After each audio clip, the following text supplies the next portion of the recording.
Hello aspirants, welcome to another session of the daily newspaper analysis. This video is brought to you by the Gurudev Academy. My name is Ashwin. Friends, as you all know, we have been adding questions at the end of this video, as well as on YouTube Shorts. We have launched a new initiative where we have this daily quiz running as well. So you can check that out as well. It will be updated regularly and daily. So looking at the questions that were there in the yesterday's video, firstly, under which article of the constitution is GST Council established? GST is very important. A lot of discussion is going on since GST on food grains and few other food articles is being given now. So here the answer is C. Okay, it is Article 279. Secondly, which of the following are incorrectly matched? It is Barbara Caves, Madhya Pradesh. Again, this was from the yesterday's newspaper. Third, which of the following countries shares its border with Iran? See, West Asia, again, important region. We have been including a lot of mapping questions from West Asia. So please, daily, okay, at least for a few minutes, look at the map of West Asia and look at the bordering countries of every nation there. So Turkmenistan is the country which shares its border with Iran here. Then, who heads the Parliamentary Committee on Housing and Urban Affairs? See, it is the answer. Firstly, is Jagdampika Pal. So here, yesterday, this Parliamentary Committee on Housing and Urban Affairs. Okay, so they had this.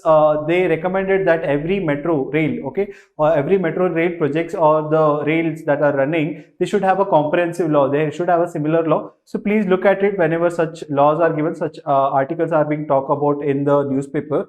So moving ahead, these are the topics that we are going to look at. Firstly, we look at the article that has come in front page, that is about the Supreme Court. See, a lot of political tensions and turmoil has been happening in the state of Maharashtra, and a lot of splits have happened. Some of the MLAs have joined another party, and they have formed the government for now. So we'll just firstly look at what the Schedule 10 of the anti-defection law is. See, this anti-defection law was mainly brought in to stop, okay, some MLAs to join another political party in favor of some office or some other favors. Okay, so that was the intention of your anti-defection law. So we will just look at few provisions here. So when we look at it, who can be disqualified? Firstly, if an elected member from a party, okay, he voluntarily gives up his membership of his party. If a member from a party A, if he gives up his membership from that party, then he automatically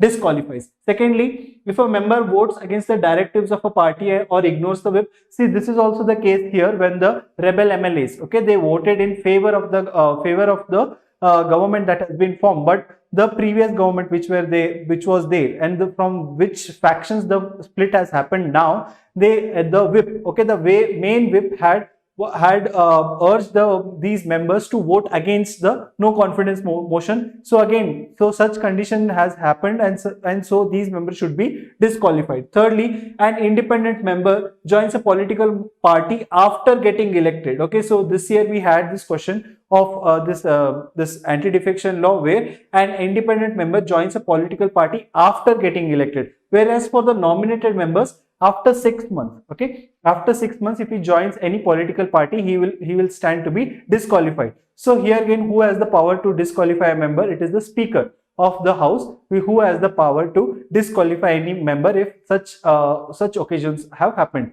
Then there is one exception here for the anti-defection law. The exception is that the law will not be applicable if the two-third, okay, two-third members of a party have given their consensus for merging with another party. Okay, so if two-third of the member of one party, if they want to merge with another party here, then they cannot be disqualified. This is one of the exceptions. Previously, there was one para 3 of this Schedule 10.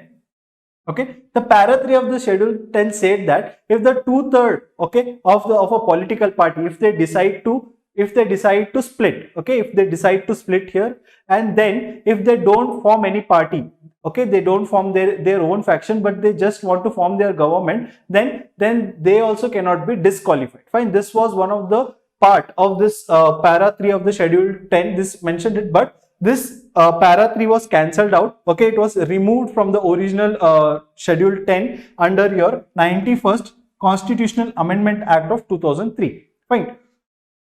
Sorry. So moving ahead, when we look at what the issue is here, okay, the issue here is that this the faction who has defected from the original party, it has not yet merged with the another party and formed the government. Fine. So here the Supreme Court is asking to the speaker as well as the advocate general here of the state whether if the party has split and whether they stand under the article that is your under the anti-defection law, whether they stand to not be disqualified. Fine. So this is the issue. We have to in further we have to see what the Supreme Court has to say. We have to see whether the speaker of the Maharashtra Assembly he disqualifies these members. We have to see this. So ahead, if in coming days, if there is some news about this, we'll look at it again. Fine.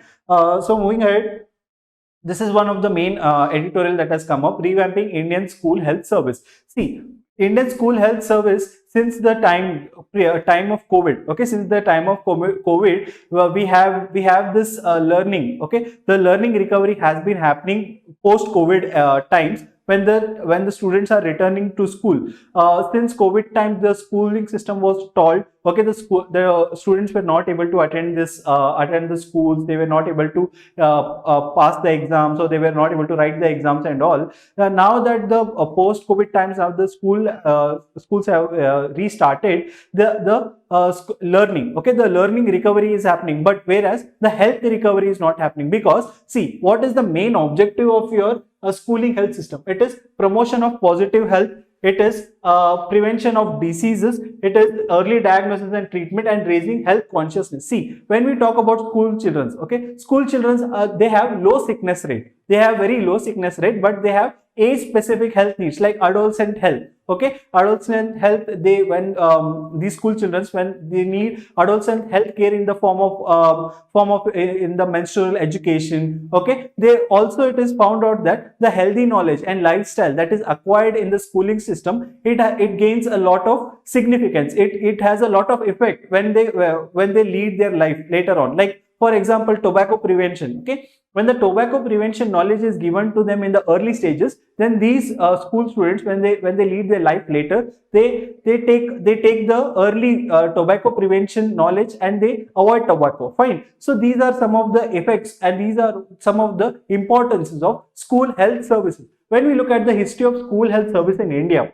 okay, in 1909, the presidency of Baroda, okay, it was the first time when school health system was promoted there, when the school children had regular checkups. Then 1946, the Bohr report. Okay, in the 1946, the Bohr report recommended that the school health service is inadequate. The healthcare provided in the schools is very inadequate, and the government should step up some action on it. Later on in 1953, the Secondary Education Committee, okay, it recommended few of the things that have to be done to improve the school health services. But what was the result? The result was focus on only the nutritional needs of these school children and not the overall health issues. Fine. Moving ahead, when we see overall, there have been a lot of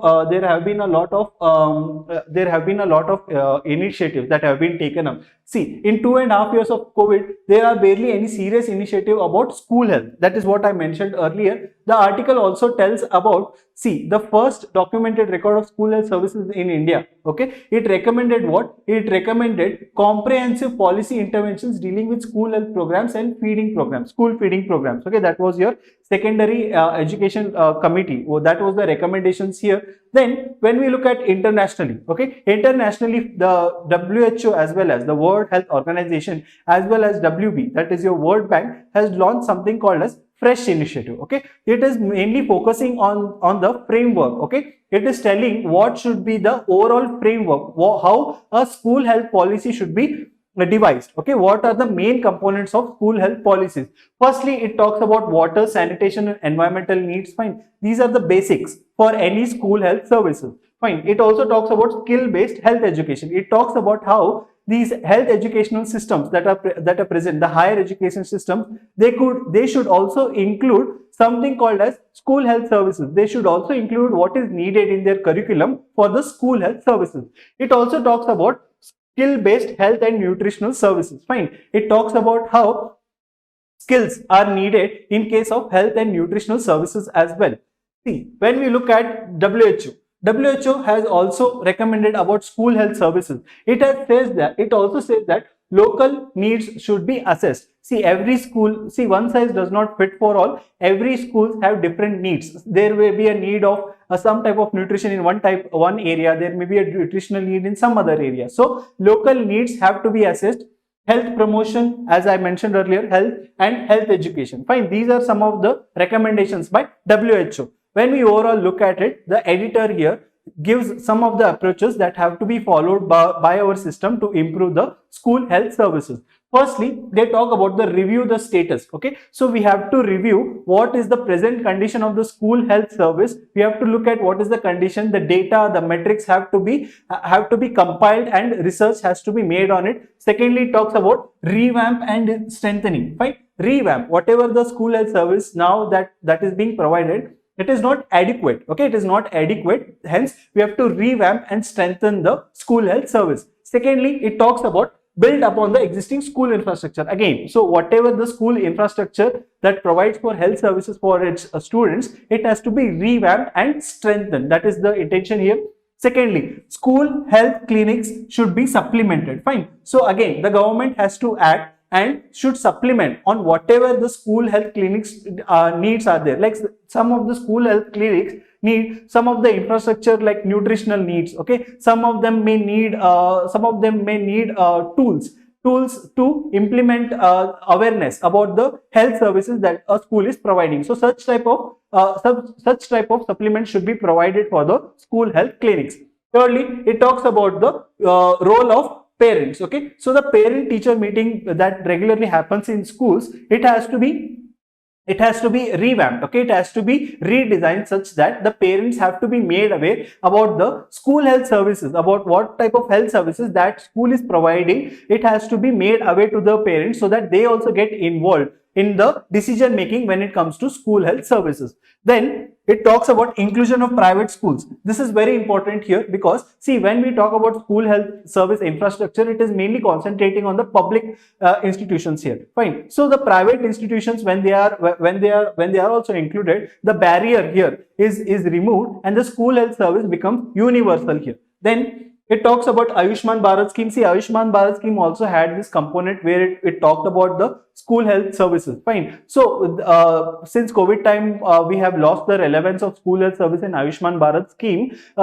This Ayushman Bharat scheme should reconcentrate its effort in school health services. Lastly, it talks about role of elected representative and public. See, the elected representatives as well as the public have to involve about increasing the awareness, about increasing the demand for school health services. So overall, when we look at it, the article, okay, the main intention here is to bring about a new awareness, to bring about new designs, new policies, and strengthen the old policies so that the school children get adequate health services here. Okay, that is the overall intention. Then moving on, this is another from your editorial section. It talks about MMR here. Fine. So I'll not go into the metrics here. It is all about the metrics that I have given, but I'll concentrate on few other points here. See, MMR, that is your maternal mortality rate. It is your mortality that happens during a live birth. Fine. That is what we mean by maternal mortality rate. It is calculated as 1 per 1 lakh live births. Fine, that is how it is calculated. See, when we look at MMR, the universal goal, that is your SDG, okay, Sustainable Development Goals. Under Sustainable Development Goals, MMR has to be less than 70 per 1 lakh live birth. Fine, by 2030. This is one of the goals that India wants to achieve. But when we look at the India's achievement here, the MMR has been declining. Okay, on a national average, MMR has been declining. So when we look at in the time period of 2017 to 2019, the MMR has come down to 103. Okay, right now it is 103. But when we look at the article has been talking about few areas like the area in Assam. Okay, in Assam the MMR is very high. It is around 215 for every 1 lakh live birth. Fine. So this is the overall picture of the MMR conditions in India. India has been taking a lot of effort to reduce MMR. Some of the initiatives have been launched like Suman. The main aim of Suman, that is Surakshita Matrutva Abhiyan, the main aim here is to zero maternal deaths. Okay, that is one of the intentions. Secondly is Janani Shishu Karyakram. Here Janani Shishu Karyakram is providing free delivery, okay, both cashless delivery, both in the case of normal as well as C-section. Then Lakshya initiative is to improve the quality of improve the quality of hospitals here. Fine. Lakshya is mainly for improving the quality of hospitals. Then Matru Vandana Yojana, Janani Suraksha Yojana. Fine. So these are some of the schemes that the government has launched to decrease the MMR in our country. Okay. Moving ahead. So again, this is one of the important article, the cost of misinterpreting inflation. See, before we dwell into this article, there are few things that you have to know. There are few things you have to know about inflation. See, inflation, when we talk about inflation, is the rise in the price. But rise in the price is not the only definition when it comes to inflation. Rise in the price over a persistent time, over a longer period of time. See, when there is a rise of price in one day, it is not considered as inflation. Inflation is persistent time, over a longer period of time. If the prices are rising, then it is called as inflation. Inflation happens due to two conditions, that is demand side as well as supply side. Okay, under demand side, the rise in prices. Okay, there is rise in prices due to rise in demand. The demand may rise because, see, the production level may be less, but there is increase in demand when there is rise in salaries. Okay, when the government has decreased its interest rates. When the interest rates are decreased, what will happen is the loan capability is increased. Okay, when the interest rates are less, the people take loans at very easy rates, and then there is increase in the influx of money in the market, and there is increase in the demand in the product, but the production is not able to match the demand. That is when the inflation happens here. Then when we look at the supply side happens when the factor of production prices rise. Like for example, your international oil prices rise. Okay, when such events takes place, the cost of production increases. When the cost of production increases, normally what happens? The price of a product increases. Fine. So this is your supply side inflation. When we look at what are the remedies for this, so when we look at the demand side remedy is that the interest rates is increased by the central bank. So when the interest rates increase by the central bank, what happens is the cost of a loan is increased, and generally the loan approval rate goes down. Okay, the loan borrowing rate goes down here. So that is your overall picture of inflation. Moving ahead. See, the consumers, okay, on the consumer side, the inflation is calculated based on CPI, that is your consumer price index. It is announced by who? It is announced by NSSO, National Sample Survey Organization, and the base year is 2012. Very important, okay, very important here. The CPI consists of 8 products in its baskets, that is apparel, transportation, education, communication, housing, food and beverage, medical care, recreation, and other goods and services. So coming back to the article, okay, so the article here argues that the inflation, that the global inflation that we are seeing is not just because of the rise in oil and edible oil prices due to the war that is going on between Russia and Ukraine. Fine. There are other factors as well when we look at it. When the editor here talks about this that is your oil and edible oil. Okay, so this here under oil you have petroleum products. Okay. See, these petroleum products and edible oil, they are not common in the consumption basket of a common man. Fine. But still, the consumption rate is very less. But still, what is happening? The prices are rising. Why? Because when we look at the data that is given in the article, see, the fuel and edible oil, okay, the inflation here has come down in the first 5 months of this year when compared to last year, but the food and beverages prices are rising, okay, are rising in the last 5 months, have risen, sorry, in the last 5 months of this year. So what does this imply? This implies that whatever the steps that RBI is taking here, thinking that if we increase the interest rates, then the inflation will go down, is not helping our global inflation as well as the domestic inflation, because when we look at overall, okay, it is mainly the food price driven inflation that is prevailing in our economy. Fine. But what is the RBI doing here? RBI is increasing the interest rates.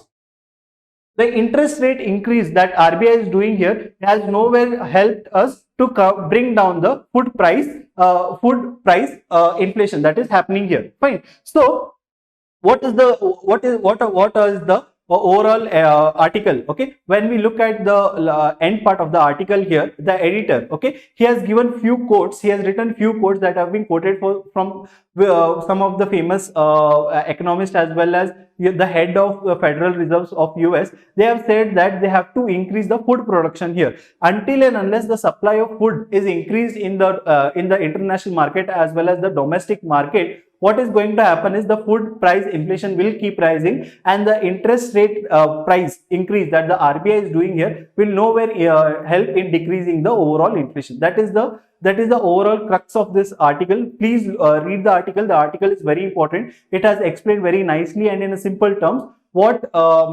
inflation we are facing, and what are the remedies that have to be taken place. Fine. So moving on.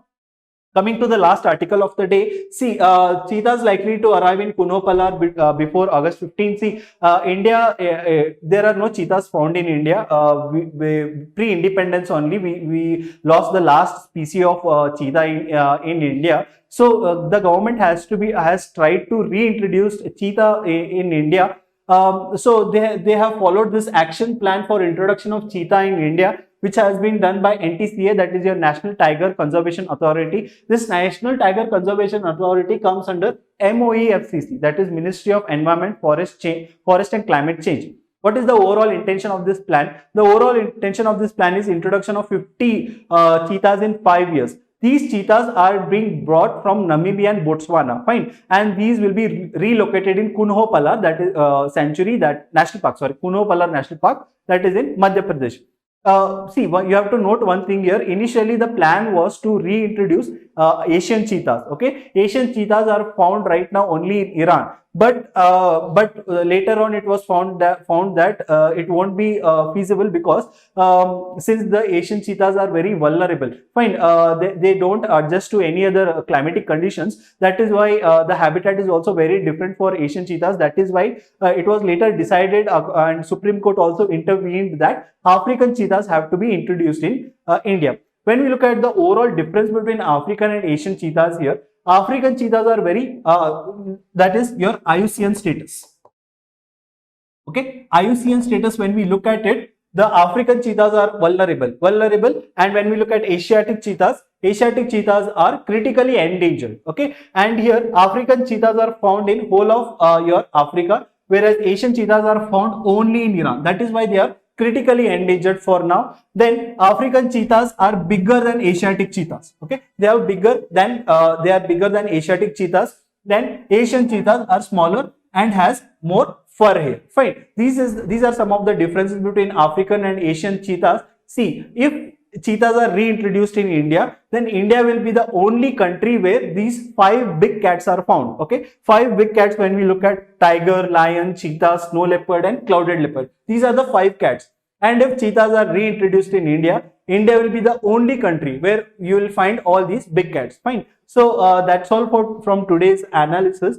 Do follow us on the social media handle. Do follow us on YouTube, Telegram, Instagram, as well as on Facebook. Do write the answers that have been posted at the end of this video. Thank you.